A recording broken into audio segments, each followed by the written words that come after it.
5 decades entertaining all of us. The amazing Betty White is probably more popular now than she ever has been.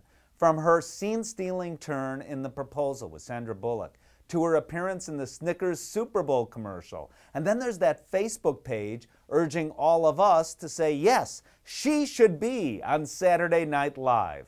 Well, at 88 years young, Betty White is still going strong. She is the Energizer Bunny. We recently got together for a conversation, and I asked her about the show that, well, began her public outreach for pets. A talk show she hosted back in the 1970s. Talk about ahead of her time. She was. It was called The Pet Set. I would try to disseminate factual information, not just cutesy stuff. And everything I'd read in researching it was Morris Animal Foundation.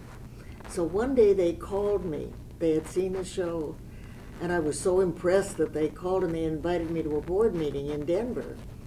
So I said, yes, I'd love to. And Betty White has never looked back. For over 40 years, long before it was trendy to be on the side of companion animals and wild animals, there was Betty White as a trustee on the board of the Morris Animal Foundation, an association that today she is just as proud of as she ever has been. The humane research and studies into specific health problems of dogs, cats, horses, and zoo and wildlife is phenomenal.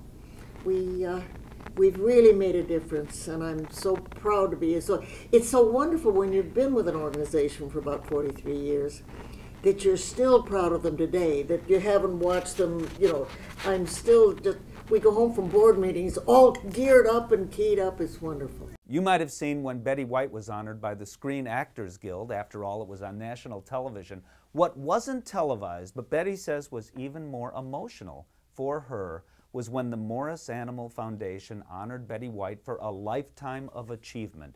It seems everyone in the animal world was at this luncheon, and Betty was quite touched. I just couldn't believe the people that were there, and we're so grateful to P&G Pet Care and Eukanuba, and not only for their monetary donations, but for the support they give. And after all these years and all that work, she still doesn't want to take the credit. It's the Morris Animal Foundation that has impacted their animals. All I've done is try to spread the word. And spread the word she has to several generations now. The eternally young Betty White making a difference, a real difference for animals, and showing no signs of slowing down. I'm Steve Dale.